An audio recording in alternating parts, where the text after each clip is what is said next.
days away from the election, and there's a lot of information out there. Here are 3 things you need to know from the Bipartisan Policy Center. 1. There will be a surge in voting by mail, which is safe and secure. And 2. You likely won't know who won on election night, since it will take longer to count all the ballots and report the results. And finally, your usual polling site might be different to keep you and poll workers safe. Check out canivote.org if you're not sure where to go. By planning ahead and knowing what to expect, you can make sure your voice is heard at the ballot box.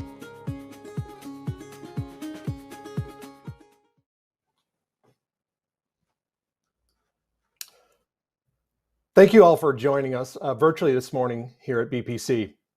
We're here to discuss a pending regulation at the EPA dealing with the cost-benefit analysis. And for a little background, for those that may be tuning in and only know a little bit about this, the EPA, in response to an executive order by the Trump administration, back in 2017 actually, is currently evaluating submitted comments on this proposed regulation regarding codifying some of the procedures around this cost-benefit analysis. For those not familiar with this process, I think it's worth noting that conducting a cost-benefit analysis is not an easy task. The process involves both benefits and costs and calculating them well enough based on assumptions that at times could be subjective. And obviously, the further you look into the future, the greater the uncertainty in assessing those benefits and costs. Given the complexity of the regulation promulgated by EPA, this becomes much more of an acute problem. And the broader issues, of course, that affect, and broadly, these issues affect other agencies as well. While the difficulties in conducting a thorough cost-benefit analysis cannot be avoided, of course, here the EPA in this particular rule is arguing that it can be more transparent in the process and then inevitably more accountable to the public. So that then probably begs the question, does this proposal make the process, the cost-benefit analysis process, more transparent and systematic, or does it just add more red tape to the process, reducing the effectiveness of the EPA? Let's introduce our esteemed panelists and have that discussion. I introduce Joe Aldi.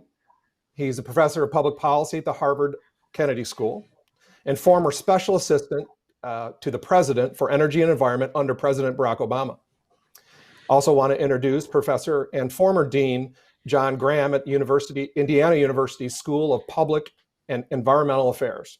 He is the former administrator of the Office of Information and Regulatory Affairs, otherwise known as OIRA, at the OMB, and this was under George W. Bush.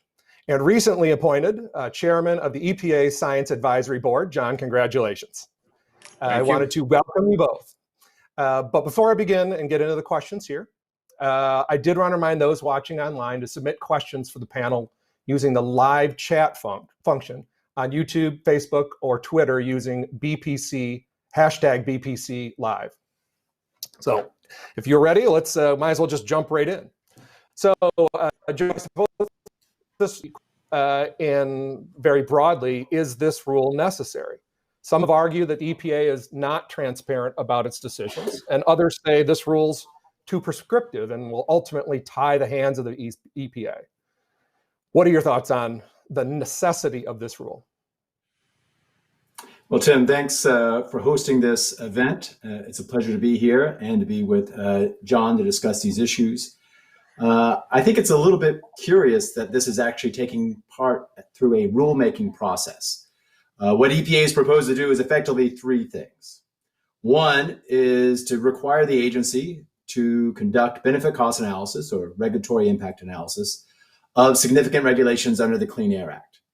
This is something that they've effectively been required to do for 4 decades under executive orders first promulgated by President Reagan, subsequently promulgated by President Clinton, and used by Republican and Democratic administrations over these past 40 years.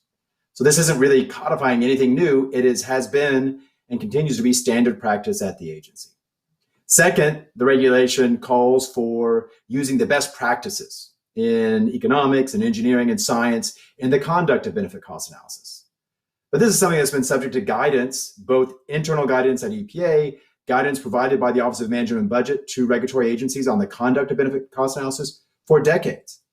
EPA has a fantastic guidance document on the preparation and conduct of economic analysis something that has undergone peer review for more than 2 decades now. And in fact, most recently has gone under a peer review by a panel led by John Graham.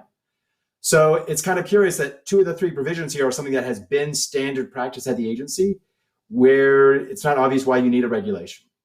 The third is this kind of, I think, curiously framed language about trying to promote transparency.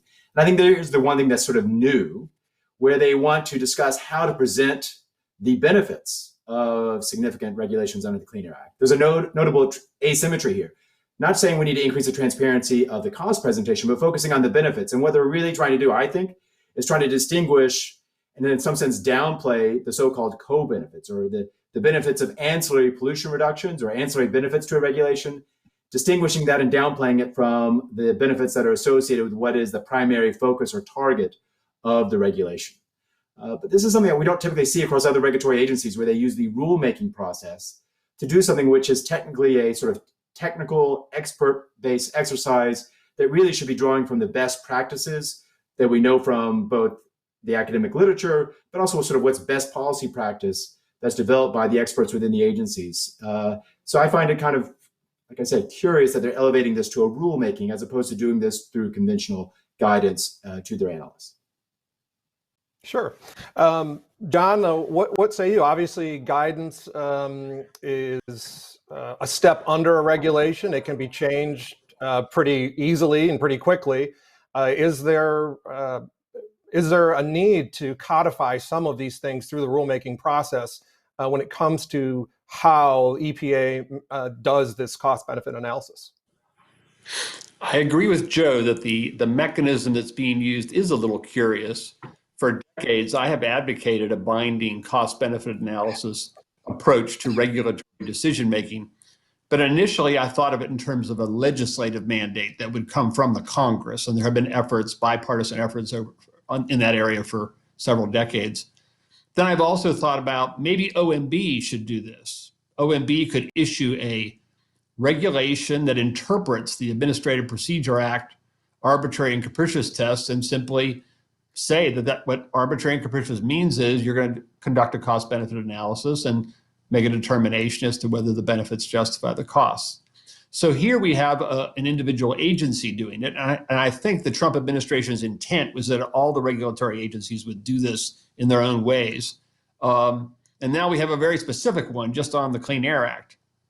So in some ways, I think the initiative is very modest in its scope and its potential impact. It's further modest because the way I read the language of this proposed rule, there is no substantive cost-benefit test. It's simply procedural requirements on what type of cost-benefit analysis is supposed to be done.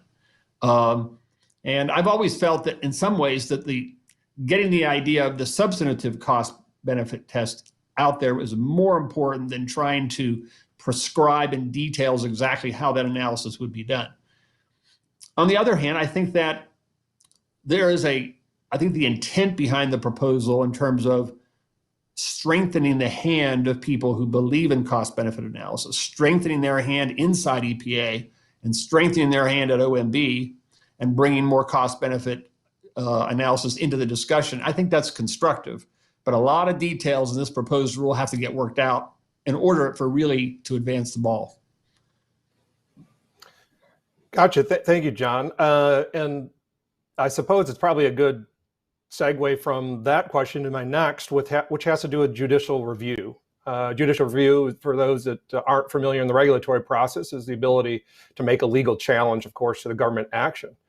There are some, and this question is to you, John, first. There are some that believe the necessity of this rule is intertwined with the ability to have judicial review of of final actions. What are your thoughts on that? The central point of using the rulemaking process to establish this rather than simply issuing technical guidance.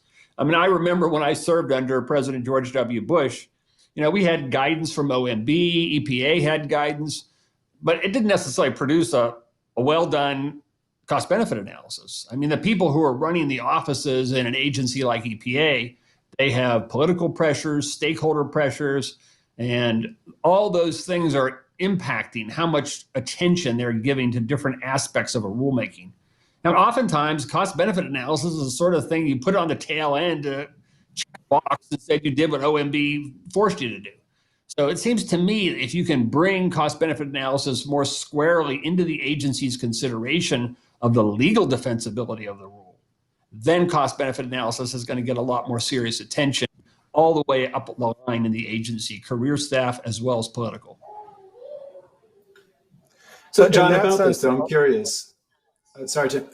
When we think about this review, are we just going to be reviewing on the process or because of this rule, or do we actually give an opportunity for there to be review to get at the quality of the benefit cost analysis that I think we agree is important and there's a lot of value in Elevate?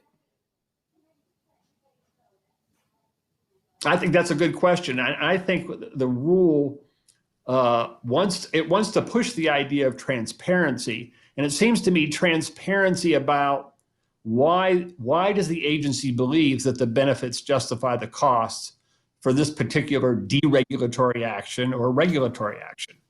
That's very important. But the rule has a lot of details in it about specific aspects of doing a cost-benefit analysis, which I think are probably better handled in guidance because those issues are very case-specific depending on the nature of the air pollutant and the way the underlying science base exists and the types of available studies and so forth. So in a way, the proposed rule, I think, kind of has the two aspects of transparency misweighted. It needs to focus more on how to get transparency about why the agency really believes that the benefits justify the costs, and then maybe less prescriptive about all the details about how you actually do it, because they've got great technical guidance on that you can refer to that in the actual rule. Okay, I wanted to, obviously we're here at the Bipartisan Policy Center. And so I did want to switch gears a little bit to the bipartisan nature, of course, of the cost benefit analysis in concept or in theory. Joe, I know you mentioned at the beginning that every president since Reagan has applied a cost analysis to the rulemaking. And so shouldn't the principle of cost benefit analysis at least be getting some bipartisan support when it comes to this rulemaking? Oh, I think it's really important for us to use benefit cost analysis to understand what impacts the rules that our major regulators are proposing and promulgating. I think that's very important for us to make sure that we are actually addressing the most pressing problems in how our markets function.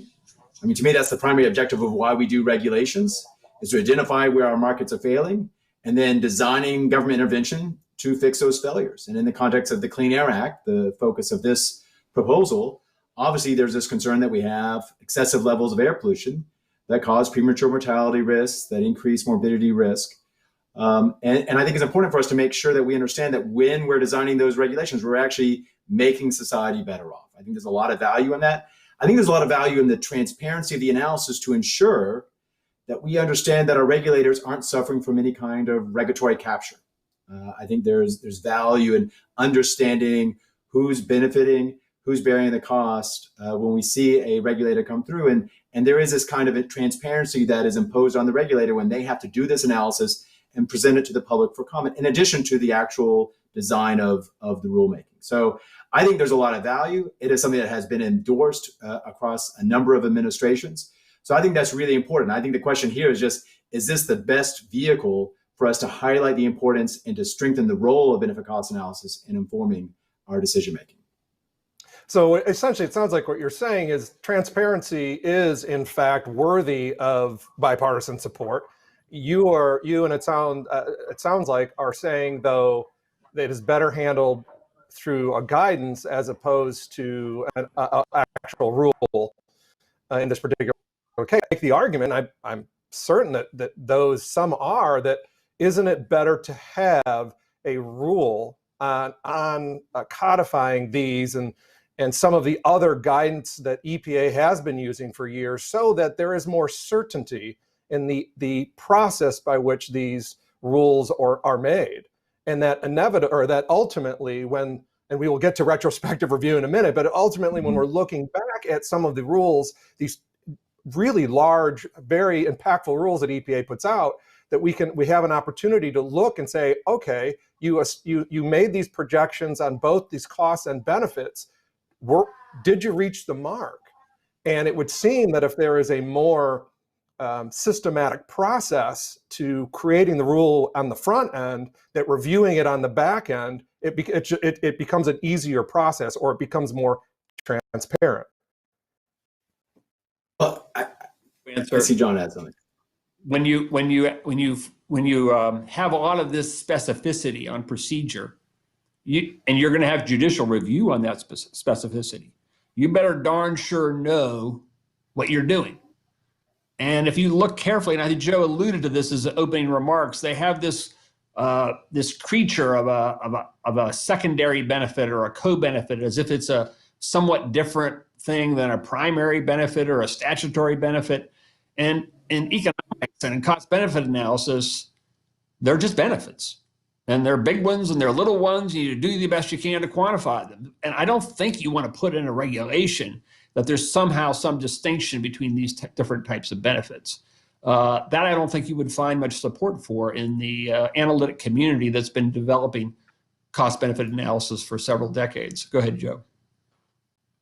That's a critical point that John just made. And I think it reflects a kind of internal inconsistency in this proposal, where the second major theme is that we want to use the best practices and the best insights from economics and engineering and the sciences.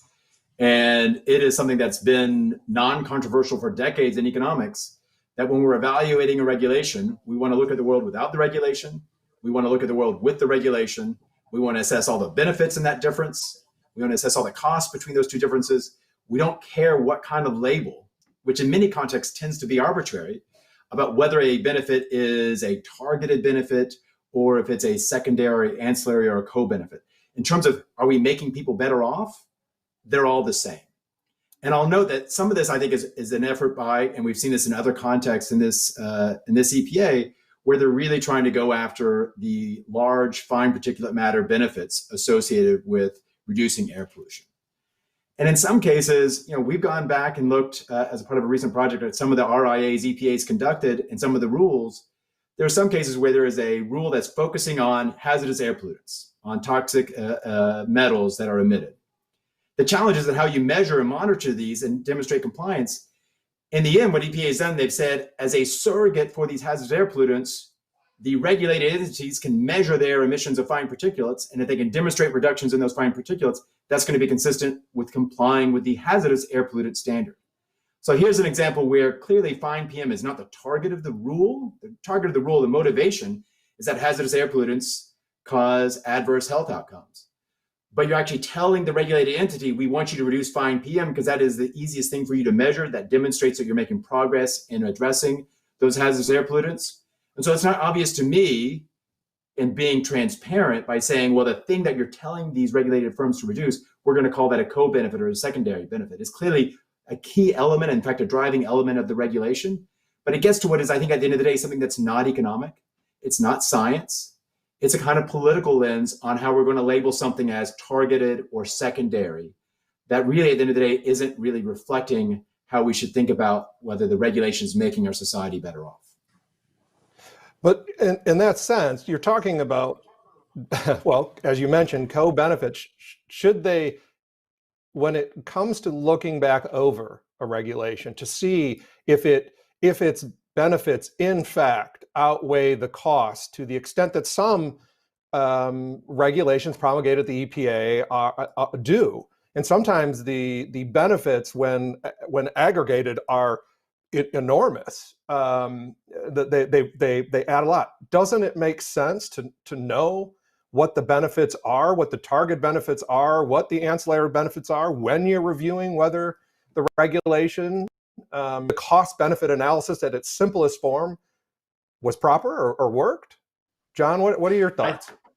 I think the more important issue that the proposed rule doesn't really get at very effectively, but we're trying to get at in the guidance that EPA is working on now, is when you have these different pollutants under the Clean Air Act and they're regulated by different provisions in the Clean Air Act, you need to make sure that when you're regulating one pollutant and you're counting benefits of reducing a different pollutant, that you're not double counting or triple counting these kinds of benefits. And EPA has worked hard on this. They're trying to do better at this. But I think it's actually technically, it's not straightforward how to do this, because you have to make a projection in the absence of the regulation. How much control under other provisions of the Clean Air Act will there be on these other pollutants? And until you know that, then you don't really know how much of these side benefits you're going to actually accomplish from the additional regulation. So there are important issues around double counting, around multiple programs, the interaction of programs. But I don't think you really get at it very much by the current language that's in the proposed rule. Gotcha. Well, let's want to switch gears just a little bit, and this is something, Joe, that you mentioned in your the first question, and that had to do with specifically what the EPA seems to be getting at here, which is obviously we've been talking about transparency, but also best practices. And I think some would argue that that the EPA hasn't always been as transparent as they could be. And in particular, an example is this notion that they boil down the analysis to one number that's a cost and kind of one number that's a benefit, as opposed to something like what the EIA does, Energy Information Association, where it gives more of a range. Even if, and ultimately the EPA is using the, we'll say, high end of the benefit and the low end of the cost, they still, from an EIA, the way EIA does it, they would still put out a range so that people would know that it's a range and not, in fact, that it would add, which I think that both of you'd agree, it would add some clarity or transparency to the subjectivity of some of these decisions. So I wanted to start, I guess, John, I'll start with you on that one. What are your thoughts on the idea of using more of a range in some of these benefits and costs, as opposed to these single identifiable number? I think it's pretty well accepted in the technical communities that when you have scientific uncertainty about key inputs to a cost-benefit analysis, you want to portray that uncertainty quantitatively, if at all possible, ideally even probabilistically, and there are methods that are available to help do that as well. And I think that the EPA guidance in this area, even before the guidance that we're updating now, was pretty good in this area. The problem is you got to remember that the guidance for cost-benefit analysis at EPA, a lot of its intellectual strength comes out of the policy office, where a lot of the economists are housed. But they aren't really the people writing the regulations or even doing the cost-benefit analyses. Those are coming out of the program offices, where a lot of the engineers and the scientists and lawyers, there are some economists there, but they're not the dominant intellectual influence in those rulemakings. So the hard part is, how do you get those program offices to do serious, call it uncertainty analysis of their rulemakings? And that is a difficult challenge for the agency, no question about it. I agree. I think it is important to try to convey some of the uncertainty. I will acknowledge, having been in government, that there are certain policymakers and stakeholders who just want a number. They're not that enthusiastic about ranges. They may not find it all that appealing to discuss confidence intervals or the uncertainties. So I think part of this reflects, I think, the kind of nature of some of the consumers of this analysis, especially in the policy environment. Why we often see sort of point estimates that end up getting highlighted in fact sheets or press releases when the agency issues its analysis.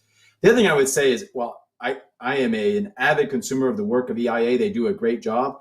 I think their task is a little bit easier than what EPA is doing when they're often presenting sort of ranges of estimates, because it's within their own modeling framework that is sort of a single tool by which they're going to be evaluating a policy or a proposal. Whereas with EPA, they're actually integrating across a lot of different tools that draw from different disciplines, trying to understand how the engineering of pollution control affects emissions, and then thinking about the atmospheric chemistry to think about how emissions affect concentrations. And then you get into the epidemiology to see how the concentrations affects public health outcomes. And then you get to the economics, where you start to monetize the benefits of reducing adverse health outcomes. So characterizing the uncertainty through that entire process is a lot more challenging.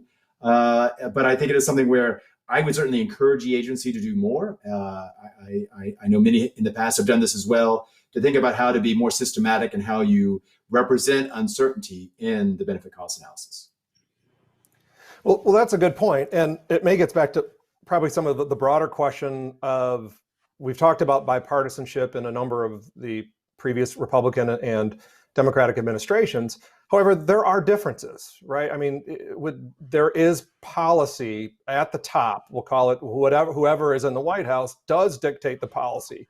And does this rule not get at that in a sense of to move some of that make it more systematic, that trying to make this, we'll call it easier to understand the analysis? I mean, this rule is not telling the EPA how to actually conduct to make the final decision, which I know that some have argued that it kind of ties the hands. But I mean, in this case, we're really talking about the process. This is, and John, you mentioned this too, that this is more of a process rule than a substantive rule. And I know, John, you'd rather have it be more substantive than process, but when it comes to going from administration, and when you really look at it from the uncertainty that the regulations in general just can have for we'll call it the business community or others that are infected or impacted, isn't it better to have something a little more systematic? Maybe, maybe not. It depends on how prescriptive it is. So let me give you a concrete example. In OMB Circular A4, which is the parlance for OMB guidance on how regulators should have their staff do cost-benefit analysis, there is a suggestion that if a rule is $1 billion rulemaking, so this is one of the top 10 or 20 across the federal government in any year, that you should make a serious effort to do a formal probabilistic uncertainty analysis of benefits and costs. As I read the proposed rule, it's taken that OMB language and applied it, not just the rules that are $1 billion rules, to apply it basically to all significant rules. Or I may not have the exact right language, but they don't have the $1 billion threshold in there anymore. Whoa, and I think you have to think about the ramifications of that, whether you're doing deregulation or whether you're doing regulation. You're going to do a formal probabilistic analysis on each of these significant ones. I don't really think it's plausible to imagine that happening. Maybe 10 or 20 years down the road, when we get a lot better of this, we have a lot more examples of it being done, but I think we need to walk before we run and so forth. So I go back to the key point is, if we're going to have judicially reviewable rulemaking out of EPA on procedures, we got to make sure that every procedure that's in there, do we really want this mandated with judicial review on it? So, John, that makes me think that it's not that you're opposed at all to the rule. You just want this rule to be a little more concise when it comes to the procedural aspects that would be reviewable judicially. But Joe, yeah, okay. But Joe, out of the gate, you would say this rule is unnecessary, in your opinion, because of the guidance that EPA has already been using, and that gives them plenty to direct to make sure that this process is done fairly. Right. I mean, they have guidance that they've been developing over decades within the agency. They have guidance from OMB. And my concern is that this effort in trying to say we want to be more transparent, what they really want to say is we want to try to downplay the benefits of reducing fine PM. I mean, this is a big issue. This is something that gets flagged. When OMB does its report to Congress every year on the benefits and costs of regulations, it often talks about how big the benefits are of reducing fine PM. It is a large fraction of the monetized benefits of the entire federal regulatory program. It's a really big deal. It rests on something that has been subject to a lot of scrutiny in both academic scholarship and policy circles about the epidemiology. It brings into play how we think about how we value reductions in mortality risk. I think it is a really important issue, but it's something that gets me nervous when someone says, we're going to do best practices. We're going to promulgate in a rule that we're going to do best practices. But by the way, we're going to then also require you to do a presentation of this that's inconsistent with best practices. That's trying to separate out the so-called targeted from non-targeted benefits, which are not consistent with how we think about sort of the economics of this at all. And so, it's one of these things that it does, in being prescriptive, tie the hands going forward but I think does so in a way that tries to skew what is eventually the public debate about any kind of proposal by the way it's requiring the information to be presented in a specific way. Gotcha. Okay, why don't we, I know we're getting, I wanted to stop and remind everybody here, the attendees, sorry, not the panelists, the attendees to submit questions via YouTube, Facebook, or Twitter. Hashtag again is, the call is again, hashtag BPC Live. Joe, I know we mentioned it a couple different times, so I want to switch gears a little bit before we take some questions from those logged on. I know you've written about this topic, which is retrospective review. And so I wanted to kind of ask your thoughts, the aspect, I suppose, for this rule, but in general, your thoughts on retrospective review and whether and how effective you think that they can be in helping the cost-benefit analysis going forward on future regulations. All right, so when we say retrospective review, another way to think about this is how do we evaluate the performance of the regulations in practice? Most of the analysis, in fact, our entire discussion here about the benefit cost analysis is all prospective. It's forward-looking in terms of what we think are the likely impacts of a proposed regulation or regulation when it's being promulgated by the agency. And the thing is, we actually learn in practice that sometimes rules have different impacts than we anticipated at the time the agency was developing the rule. So I think there's a lot of value in how we learn about the effectiveness of our regulatory program by conducting retrospective analysis of our regulations. Now, the challenge is, and we can look at the track record. Going back to the Carter administration, every administration has required some kind of retrospective review. And I'll be generous and say the results have been mixed. In general, I think there tends to be a lack of enthusiasm among regulators to do a review of their existing regulations. Sometimes they feel that they are already suffering from severe resource constraints and that the requirements to do prospective analysis are taking up a lot of their time and resources already, and to do retrospective evaluations would be an additional burden that would slow down what they're trying to do. But I think that when we look at, for example, the academic literature, where scholars are able to collect data, implement credible methods of evaluating the impacts of regulations, it's been quite important to realize what works, what doesn't, what are some of the unintended consequences that can really play, I think, an important role in future regulations as we try to assess how we should be updating and revising the rules that improve air quality in the context of this Clean Air Act rule or more generally. I think it's also important when we think about doing this is to think about how to, I think, make it more a part of the culture of the agency to think about and plan for retrospective evaluation when it's designing a rule. It's easier to conduct ex post evaluation of regulatory performance if at the time you're designing the rule, you're thinking through exactly what are the data we need, what's going to be the methods we're going to use to evaluate the impacts of this rule on the cost to firms and the benefits to people by improving the air quality.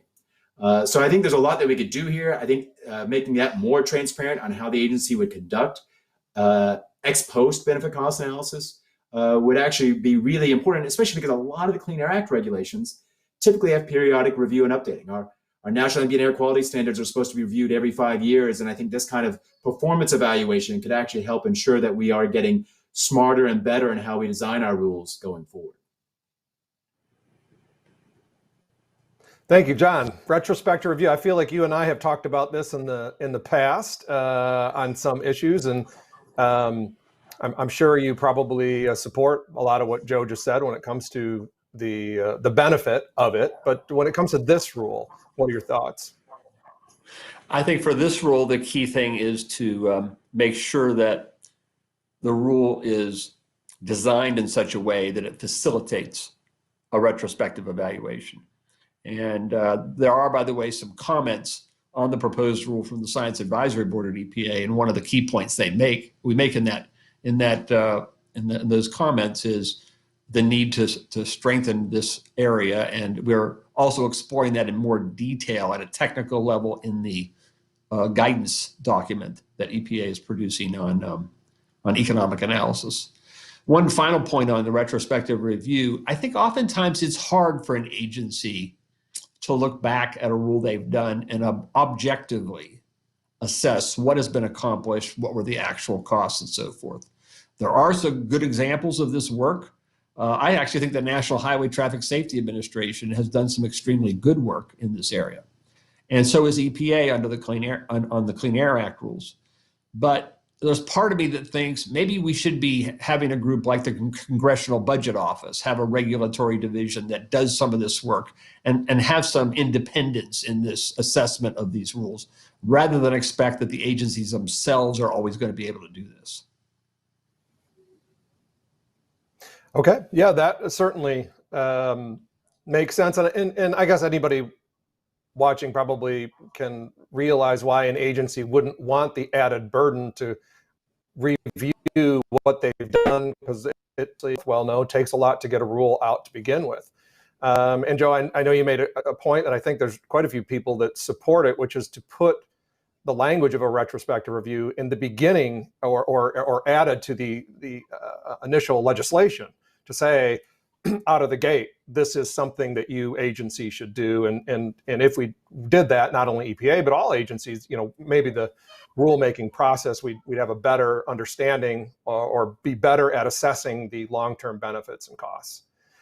Well, as you both probably can imagine, we have a lot of questions coming in online. So thank you those people that are logged on, and not surprising, many of them deal with co-benefits. I think that it's pretty clear, might be the most talked about aspect of this particular rule. So I'm just going to go through some, and we'll put them out there. This one is from John DeBar, and that is, what are your thoughts about valuing benefits of co-benefit outcomes of a regulation? Co-benefits or benefits? John, I'm Joe. It doesn't, either one. Yeah, I think the most common area that I see in the on the analysis side of this is you're looking at controlling fine PM or ozone in the context of a rule, an energy efficiency rule, or an air toxics rule, and then it's having these as extra benefits. And one of the things that concerns me with how that's done is, what are we assuming about how much control of these pollutants will occur over the next 10 to 20 years under the existing programs, federal and state and so forth? And I'm just not sure that this is done very well. And it makes me concerned that these estimates may not be realistic in terms of how much incremental extra benefit there's going to be. So I think John gets to an important point here, which is really getting down to sort of an accounting point. I think we've already stated co-benefits are benefits. The challenge is thinking through what some we use the term regulatory rebound that might occur. That's this question about sort of what we have here are sort of potentially overlapping regulations, and making sure that we're doing a credible job accounting for what we think are the incremental benefits of what's being promulgated, given that there are existing regulations covering the pollutant in question. And so one can imagine a world in which if you've got a regulation that is going to continue to drive down, say, fine particulate matter emissions, that might relax the burden, say, on some of the states that have parts of their state, some of their counties in non-attainment for fine PM. They may find that they don't have to do as much to demonstrate progress in attaining the National Ambient Air Quality Standard for fine PM because of these new regulations coming along that generate fine PM as an ancillary impact of the regulation. I think this is an empirical question. I think it's important for us to think about how to do this in a thoughtful, credible manner. It is part of how to do a benefit cause analysis consistent with best practices. It is something where I think there's ongoing research to try to understand these impacts right now, at least within the economics community. But it doesn't, to me, then just say that this should justify how we present, in the spirit of transparency, a different category that we're going to give a different name and give a sense that it's sort of a second-class citizen because it's co-benefits. In terms of the welfare that people are experiencing as a part of the regulation, whether it is the reduction of an emission that is targeted by the rule or not, it all contributes to the same improvement in their quality of life and their well-being. And that's what, in the context of benefit cost analysis, we want to be accounting for, to demonstrate that this is actually a good investment in our society driven by the regulatory action. Okay. We have another one here from Dan Byers. And he asks, one issue with benefit cost analysis that he believes is underappreciated is the inherent subjectivity, which we mentioned a little bit about, and uncertainty associated with countless inputs. And Joe, I think you mentioned that. A key transparency element of the rule would require EPA to conduct sensitivity analysis to show how different input assumptions result in different benefit outputs.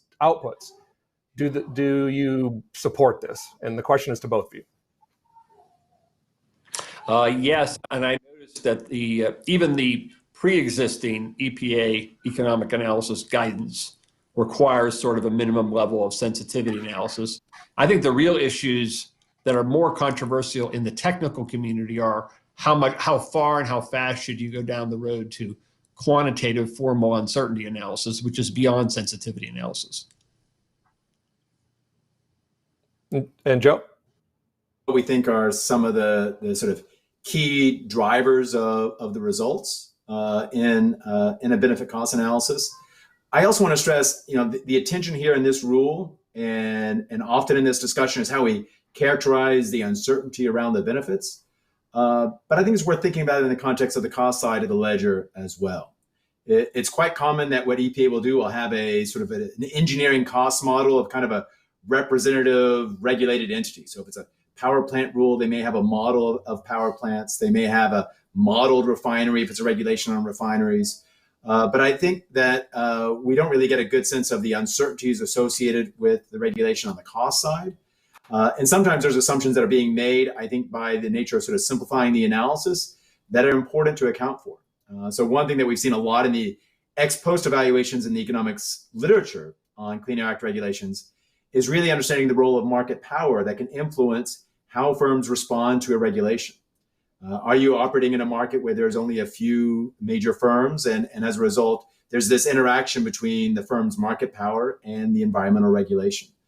Or that firms operate differently, say in the power sector, if they're subject to Public Utility Commission regulation and subject to sort of a rate of regulated rate of return on the rates they charge, or if they're in a competitive wholesale market.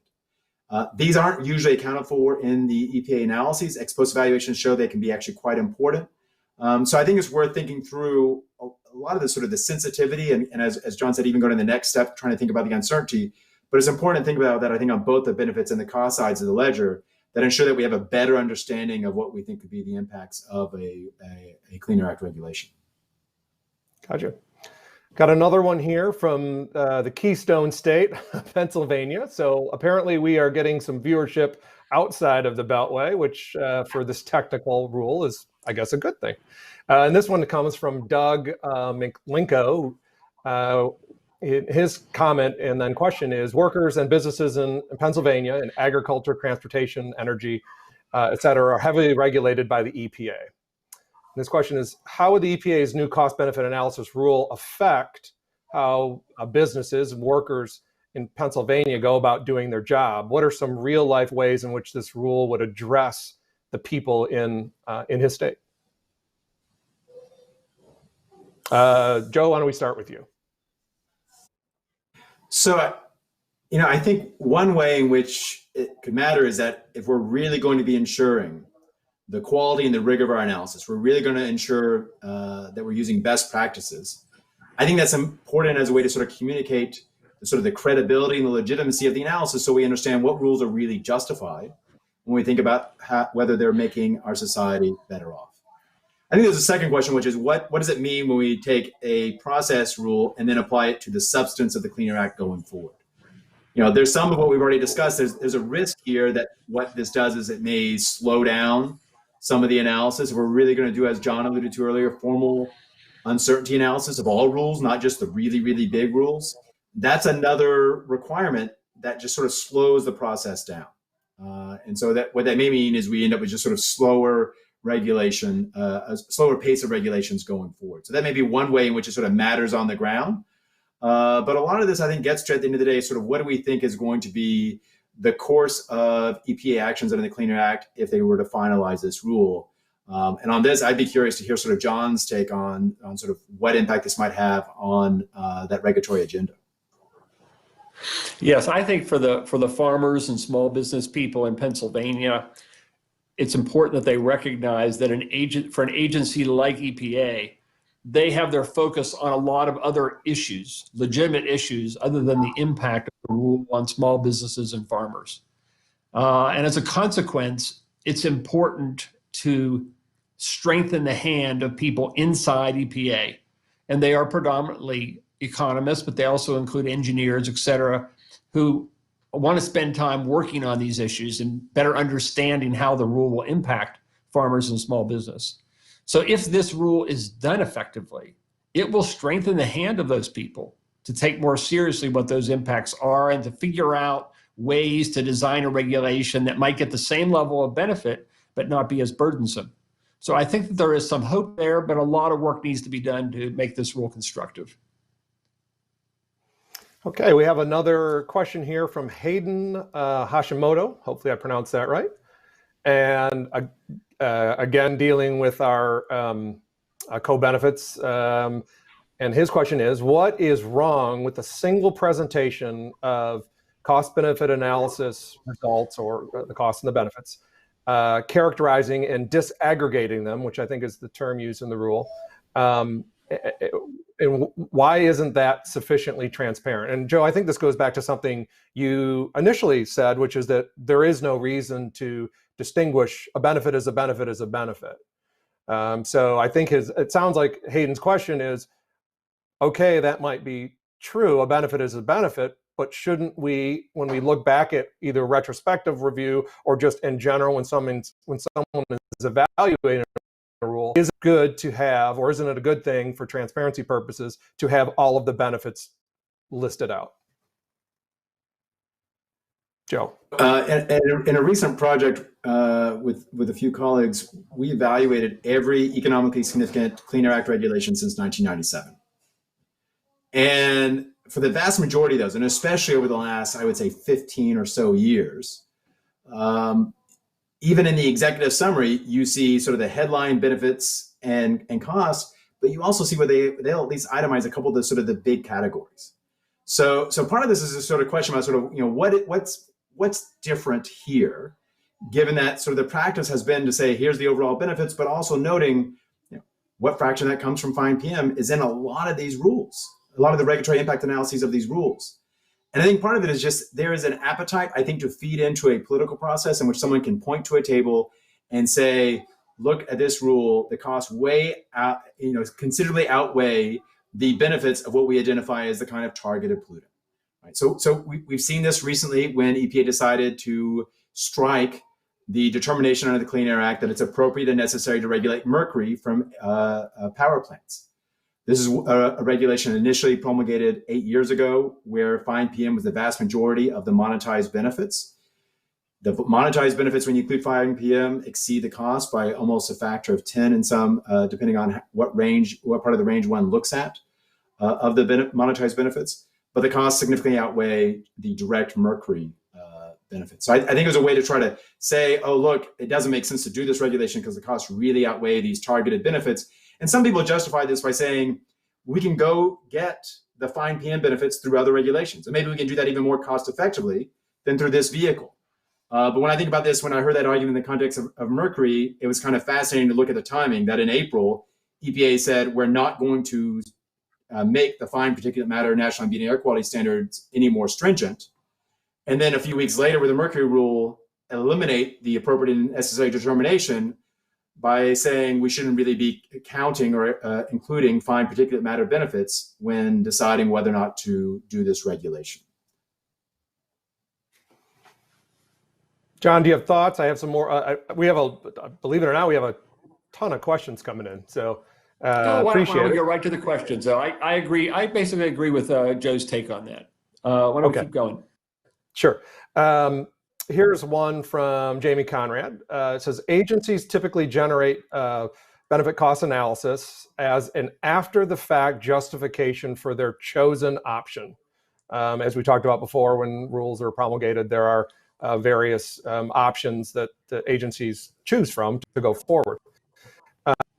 She asks, what about requiring them some amount of benefit cost analysis at the early stages of the rulemaking. In other words, do this early on before the agency makes their decision. I know, John, you and I actually previously have talked about this so many times in the rulemaking process. An agency decides what they're going to do, and then starts the process and kind of makes it so to speak.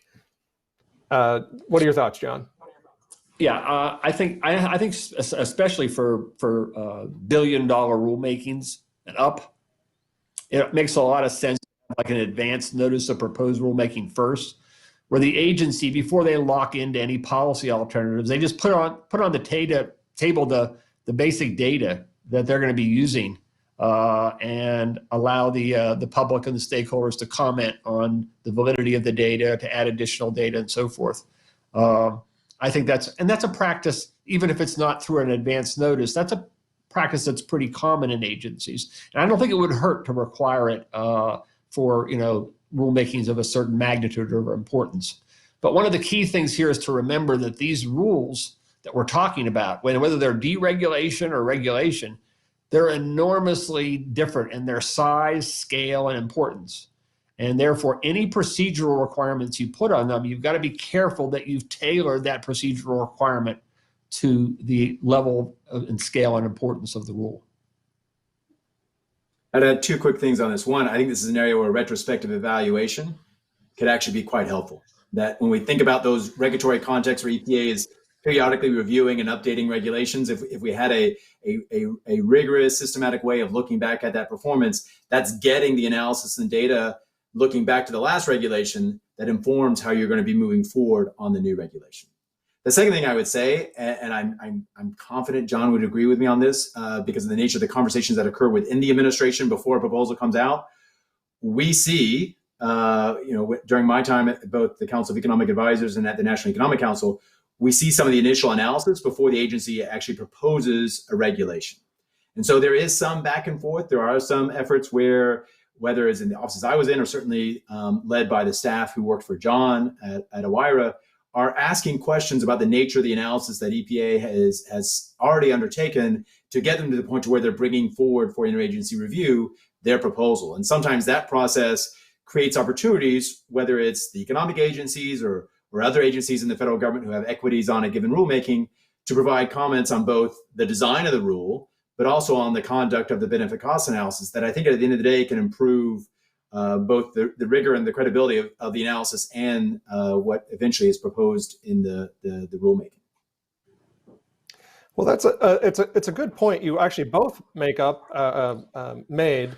How I will say, though, that I certainly have read a number of people that, when it comes to, John, you mentioned that you should put the studies, the information, studies, et cetera, that the EPA or any agency, but an EPA in this case, are going to use, that should be made public at the beginning of the process, so people know what they're basing it on. However, EPA doesn't always do that, or historically hasn't always done that, at least not. And this is something I know a little bit about at my time working on the Hill, working for a member that was trying to get information, scientific studies out of the EPA, and was kind of unable to do so. And they came up with a number of different reasons of why they weren't going to provide that. But should we not have something that requires the EPA to produce the studies that they are going to use in full transparency? John? I think that a rulemaking that does not have those studies available for the public is going to be pretty vulnerable to legal challenges. But I think the harder question is to what degree of detail of public availability of that data are we talking about? And that's right. The related science and transparency rule that EPA is working on right now. Right.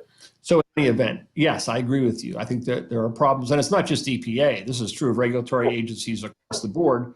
A lot of them, there's almost this sort of gaming element. Now, when are we going to decide that we're going to let people really know what we're going to hang this regulation on? And sometimes they hold it till very late, and sometimes they put it out early. And there would be value in a more disciplined approach to this, so that the stakeholders would know when is the time that they're going to see the case for the regulation. Right. Okay, let's see. We have some more here. This is one from Diane Katz. Question: all benefits in a cost-benefit analysis are not the same if they do not serve the purpose of the regulation. And this gets back, she references in the mercury air toxin rule, for example, particulate matter reductions were counted as a benefit indeed, the primary benefit, but those reductions did not equate to the reductions in mercury concentrations. Therefore, why have a mercury reduction regulation that does not reduce mercury? And I think, Joe, this gets to your point. Yes.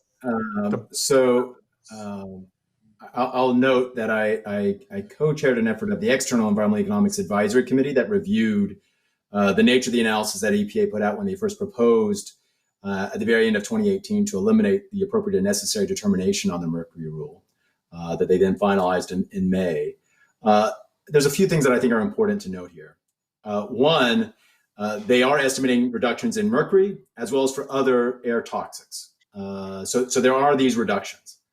I think there's a challenge when we think about sort of what are the returns to the agency of conducting analysis, that if they feel like there is a need to produce a benefit cost analysis, they're looking at the entirety of the benefits of the program and they say they're dwarfing. They're on the order of sort of $33 to $90 billion a year of benefits. They're dwarfing what were the estimated cost of that regulation, that were on the order of about $9 billion in change. And so it may be, why should the agency may think, why should we do incremental effort to try to evaluate and monetize the benefits of mercury in each of these other air toxics?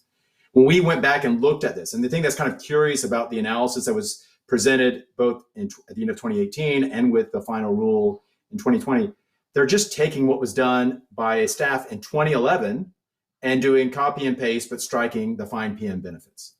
As we've learned a lot more about the adverse impacts of mercury exposure, including the impacts on cardiovascular health and premature mortality and heart attacks, that if you were to actually do the justice and say, well, wait, it's not measured in millions of dollars. There are actually peer-reviewed papers published since 2011, suggesting that the benefits over the next several decades are measured in tens of billions to more than $100 billion.